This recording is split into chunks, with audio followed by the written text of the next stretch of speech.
Olha, um conselho antes de você assistir esse vídeo. Senta no sofá para você não desmaiar e coloca um colete à prova de balas, porque hoje vem tiro, porrada e bomba. Vocês vão entender do que eu tô falando, é o vídeo inteiro até o final. Mas vamos começar com o Pablo Marçal. Galera, tá tendo aí as eleições para a prefeitura de São Paulo.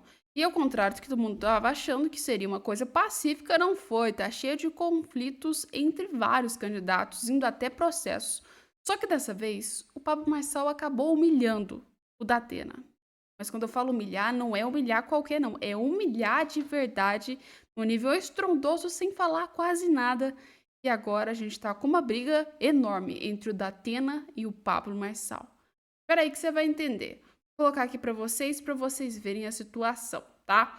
O pré-candidato à Prefeitura de São Paulo, Pablo Marçal, participou da sabatina do Sindicato dos Hospitais. Repórter Álvaro Noceira, com os detalhes. Marçal já tem um vice em mente, já que a convenção do partido ainda não ocorreu? Boa noite, bem-vindo. Boa noite para você, Thiago. Boa noite a todos que nos acompanham no jornal Jovem Pan.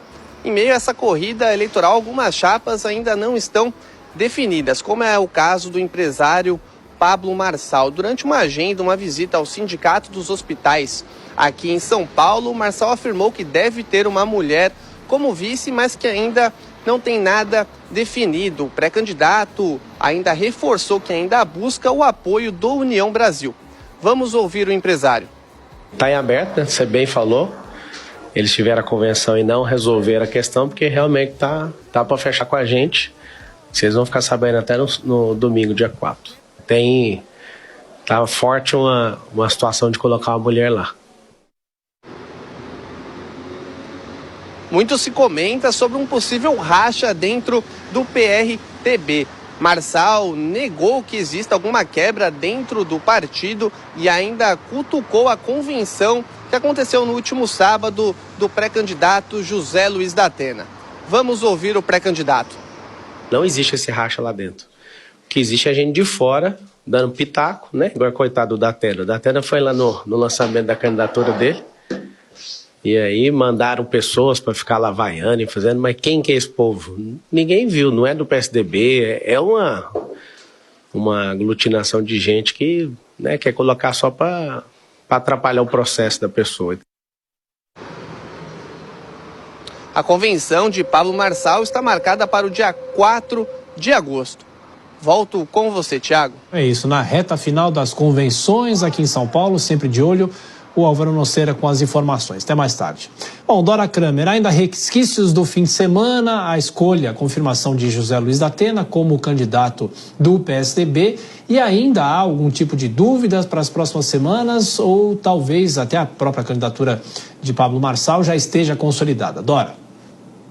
Olha, pois é, a dúvida é aquela permanente do Datena, tal, na convenção do prefeito Ricardo Nunes, não tem, tá tudo parece que ajeitado lá, União Brasil. Agora, o Pablo Marçal, que quando naquela primeira tirada, as primeiras pesquisas, logo que ele entrou, apareceu ali posicionado com 10%, pode ser uma ameaça, e teve até influência na indicação do vice, mas olha, o Pablo Marçal, o partido dele não tem dinheiro, o partido dele não tem deputado, o que não torna obrigatória a presença dele nos debates. Se houver um acordo, os outros candidatos concordarem, ele pode participar, mas por lei ele não tem esse direito de participar. Então, tenho a impressão que aquela ameaça não é tão ameaçadora que sim. E a gente fica na expectativa dessa história da Tabata Amaral, ainda está esperando o PSDB,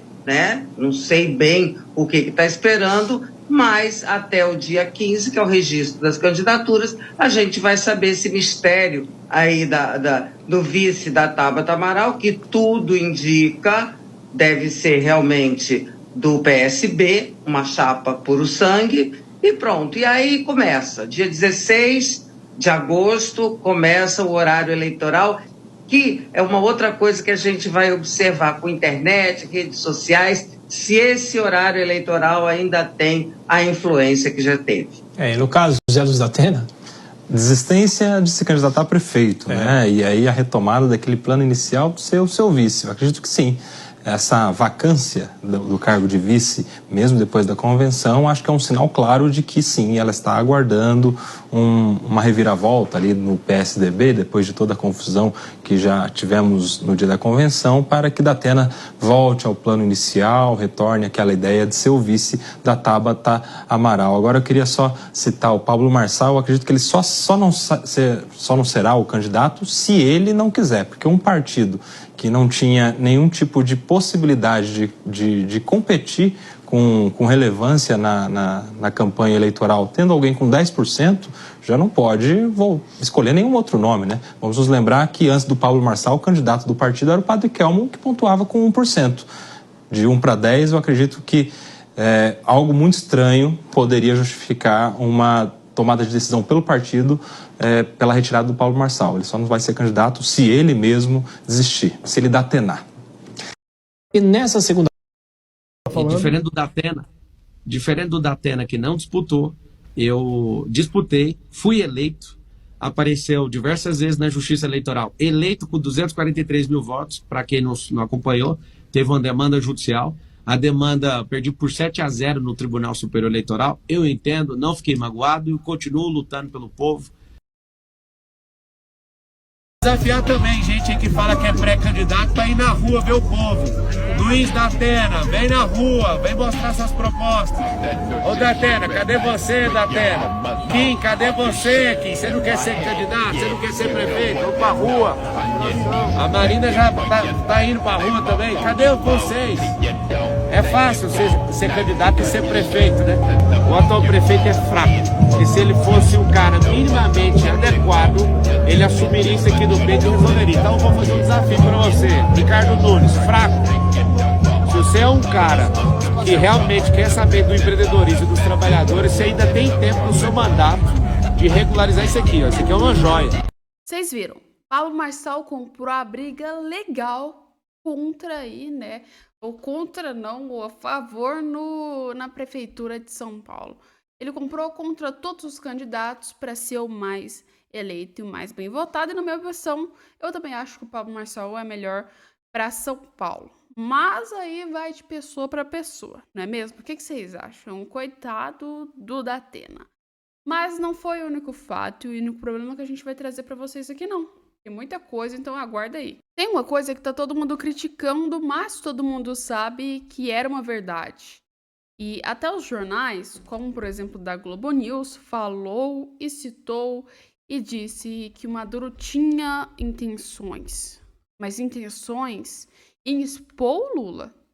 Em fazer suas falas, mostrando que o Lula estava do seu lado e que também os presidentes que votaram a favor dele estavam do seu lado, que votaram a favor do governo de Nicolás Maduro.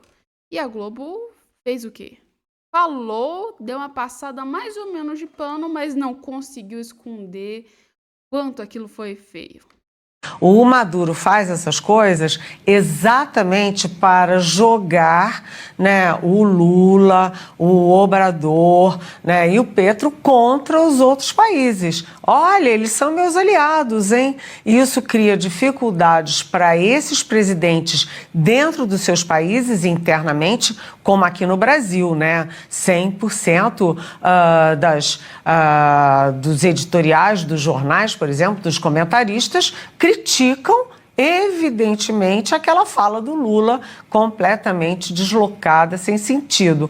E o Maduro, quando fala isso, né, ele sabe o efeito que ele está criando. Ele está querendo dizer, tá vendo? Eles são meus amigos, né? Eles não estão querendo me tirar daqui. Ou seja, ele divide a pressão internacional. O Maduro faz essas coisas. O Maduro, ele divide a pressão internacional com as pessoas que estão apoiando ele. Ou seja, se você vem cá, me apoia, significa que você é conivente. Se você é conivente, também você tem que levar a culpa e o mundo merece ver quem você é de verdade. E é mais ou menos isso o que o Maduro vem fazendo com esses presidentes.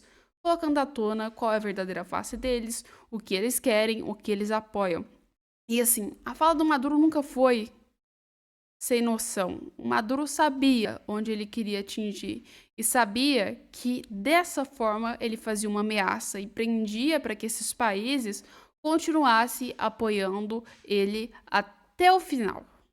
E vocês sabem do que eu tô falando. Teve casos de pesquisas que mostraram o porquê do Lula com Maduro e com o Petro, até mesmo em relação à Espanha, que envolveu no meio disso. A Carla Zambelli entrou aí com pesquisa sobre isso, recebeu processo.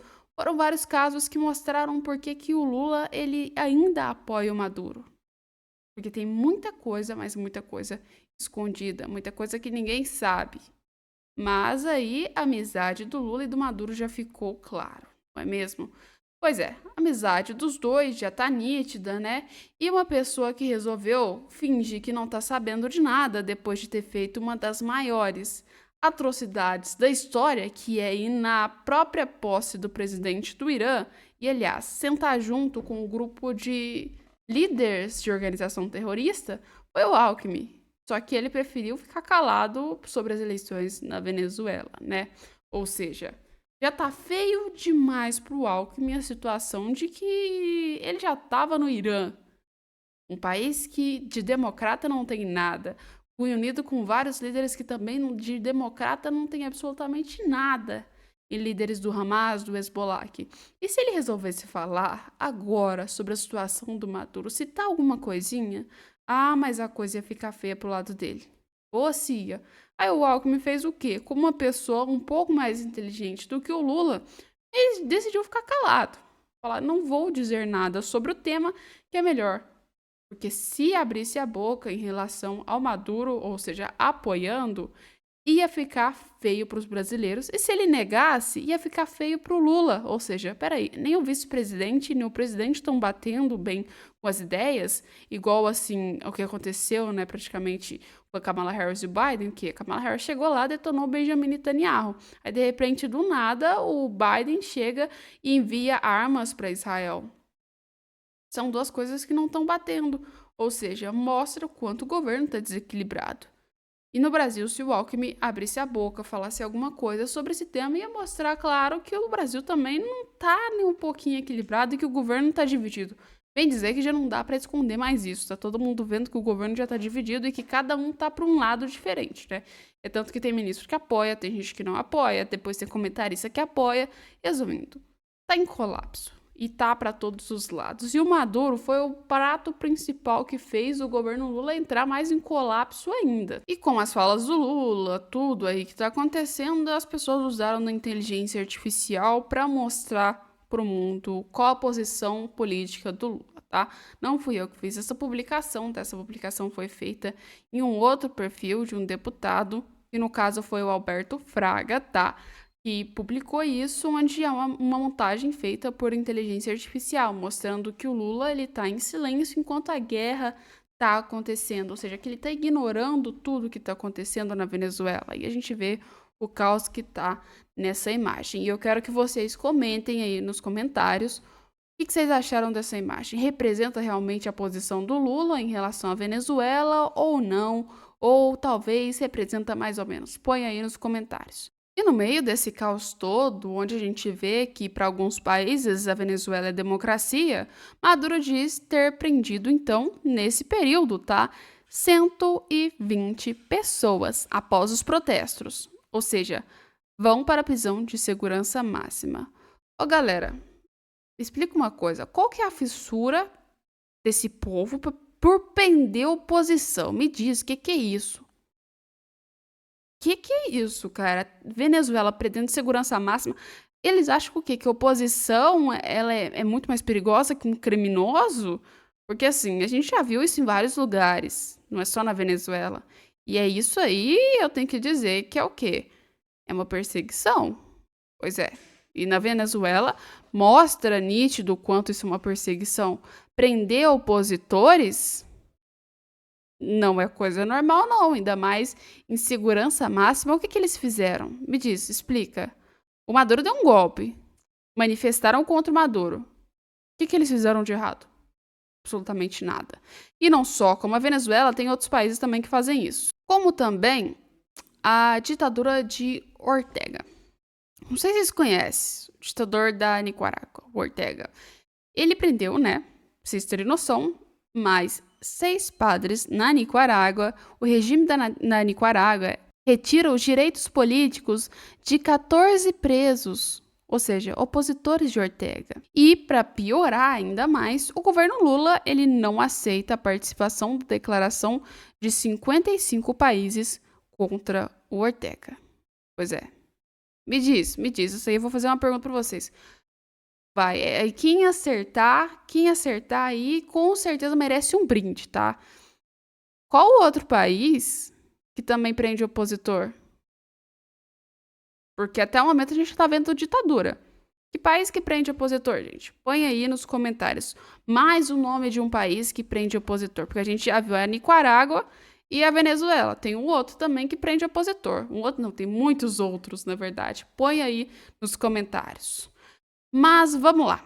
Voltando para esse assunto, a questão é que a Nicarágua ainda continua sendo uma ditadura e prendendo opositores. E a gente sabe que esses países que o governo Lula passa pano são os principais na perseguição da liberdade de expressão das pessoas e que fazem censura contra a oposição e liberam, no caso, para os seus aliados fazerem o que quiserem. E, claramente, né? O governo Lula apoiar essas coisas, dizendo que é um democrata, é uma das coisas mais erradas que a gente tem hoje na política. Não tem nem o que dizer, é uma das coisas mais erradas. E junto com esse rolê todo de apoiar ditaduras, de apoiar a democracia e mentir, o povo também vem com meme, né, gente? Olha aqui. 11h59. Agora, com o pai Lula, o Brasil vai se aliar com grandes líderes mundiais. Aí coloca, né, 11h65, para já botar que é uma mentira, né? Ó, temos ali, né, o próprio Alckmin, que no caso eles colocaram como picolé de chuchu, do lado do líder do Osh, líder da Jihad Islâmica e um dos chefes do Hezbollah e do lado o chefe do Hamas. Pois é. Aí o perfil ainda coloca a indignação dele, ou seja, o nome do perfil chama Quebrando Falácias. Ele colocou, mas tu acreditou que seria diferente disso. É muito ingênuo, bicho. Vocês viram? Eu acho que a única coisa que cresceu no governo Lula mesmo foi o número de memes criados contra o governo. Eu acho que é o único número que a gente vai ver no governo Lula de positivo quando eles terminarem o mandato deles. Porque de resto tá tudo negativo, tá tudo em ladeira abaixo. Então acho que é só isso. Número de aumento de memes contra o governo criaram sua grande alta no governo Lula. Pois é. Responde nos comentários. Vamos falar sobre outro tema também, que o tema esse aqui é um pouquinho mais polêmico, tá? E antes de dizer sobre esse tema, a gente precisa ver uma mini coisinha, tá? Então preste bem atenção que a gente vai falar sobre o tema do Felipe Martins. Vocês sabem quem é o Felipe Martins, assessor, né, do ex-presidente Jair Bolsonaro. Aí tem jornais, tem gente falando sobre isso e eu queria trazer um vídeo específico dessa pessoa aqui, tá, gente, ó. Deem uma olhada, depois a gente vai conversar sobre o tema e vou explicar para vocês o que aconteceu. Assessor do ex-presidente Bolsonaro está há 50 dias preso, mesmo demonstrando que os motivos pela sua prisão são falsos. Ele foi preso dentro da investigação sobre o suposto plano de golpe de Bolsonaro, que nunca aconteceu, e ele teria manejado o que a militante de redação chama de minuta do golpe. Ora, se ele era assessor do presidente, como é que ele não vai manejar documentos do presidente, né? Isso seria crime. Mas, enfim, nem entrando no mérito de todo esse processo, de toda essa investigação, ele não foi condenado. Ele nem mesmo foi denunciado ainda pelo Ministério Público. Ou seja, ele nem mesmo ainda é réu. E nessa circunstância, a lei brasileira é clara. Só cabe prisão temporária ou prisão preventiva. A prisão preventiva só pode ser definida por 3 critérios. Só pode ser concedida por 3 critérios. 1, para garantir a ordem pública. Ou seja, o sujeito é violento, pode criar algum dano à sociedade, pode cometer um crime novamente. Não é o caso do Felipe Martins, que não tem nenhum sinal de violência. 2, para garantir a instrução processual, ou seja, Se o sujeito é pego, se fazendo de provas, escondendo provas, destruindo provas, combinando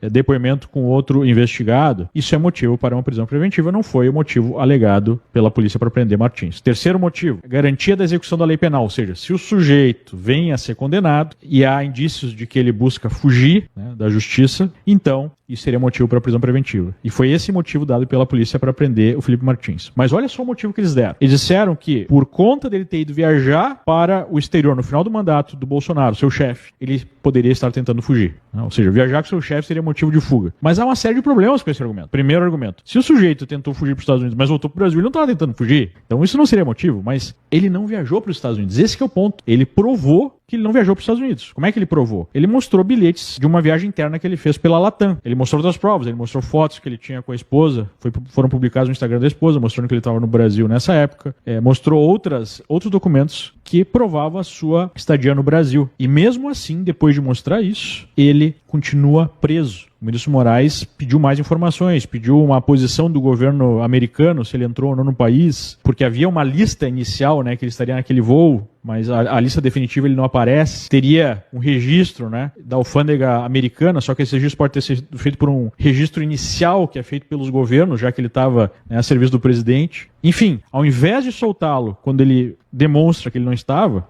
né, e aí a presunção da inocência foi para os cucuias, porque é o Estado que tem que provar, né? A polícia que teria que ter investigado mais a fundo antes de pedir a prisão preventiva. Mesmo assim, o ministro Moraes quer mais dados. Só que pedir isso para o governo americano pode demorar meses e o sujeito permanece preso. E a militância de redação segue justificando, segue normalizando todas essas arbitrariedades, essas ilegalidades para defender a nossa democracia. Ora, como é que você pode defender a democracia se você acaba com a livre expressão, se você acaba com o direito de defesa, se você acaba com a presunção de inocência, se você destrói o devido processo legal? Como é que você vai defender a democracia se você instala um regime de exceção? Porque esse tipo de coisa é de regime de exceção. A partir do momento que fica claro que se há uma dúvida sobre a prisão, né, essa prisão tem que ser relaxada. Só em ditaduras as pessoas permanecem presos por motivos políticos quando é mostrado que o motivo pedido pela polícia não fica de pé ou há dúvida sobre isso. Será que o Felipe Martins vai ser mantido preso até ele fazer uma delação premiada, como aconteceu com o Mauro Cid? E o Mauro Cid já colocou em áudio por um amigo, né, que foi pressionado, até mesmo a falar de coisas que ele nem sabia,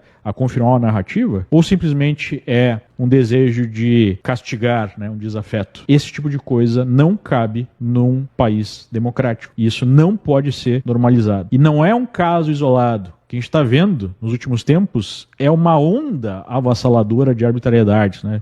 Recentemente, eu postei uma senhora de 70 anos, está passando por procedimento, condenada a 14 anos de cadeia porque entrou no Congresso naqueles protestos do dia 8 de janeiro. Não há evidência de que ela cometeu nenhum ato de vandalismo, né? E ela já foi condenada por golpe de Estado. Uma senhora de 70 anos, ela não tem condições práticas de dar um golpe de Estado. E mesmo se ela tivesse cometido algum ato de vandalismo, ela tem que ser punida por isso. Ou sei lá, por invadir um prédio público, não por um golpe de Estado e 15 anos de cadeia por uma senhora de 70 anos. Não podemos esquecer que nós estamos falando de Brasil, um país em que assassinos esperam em liberdade o seu julgamento, caso sejam réus primários, como é o caso da senhora, como é o caso do Felipe Martins, em que traficantes são pegos com centenas de quilos de droga ou com armas pesadas e são mantidos em liberdade até o julgamento, né, e podem recorrer com advogados do crime por anos a fio sem serem incomodados. Então, esse é o país que está prendendo pessoas sem qualquer cuidado por crimes políticos. E isso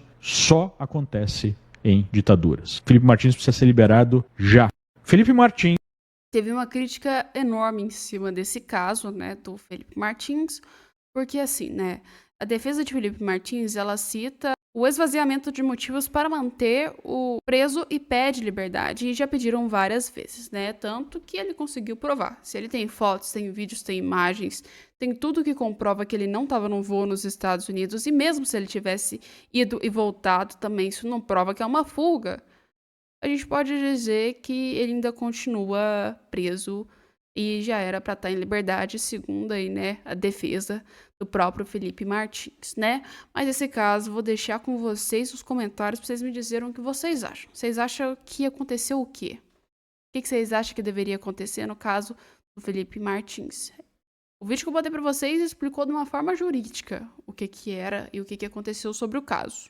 Mas agora eu quero saber de vocês, nos comentários. E a gente volta daqui a pouco com mais vídeos e mais informações. Um beijo e até lá!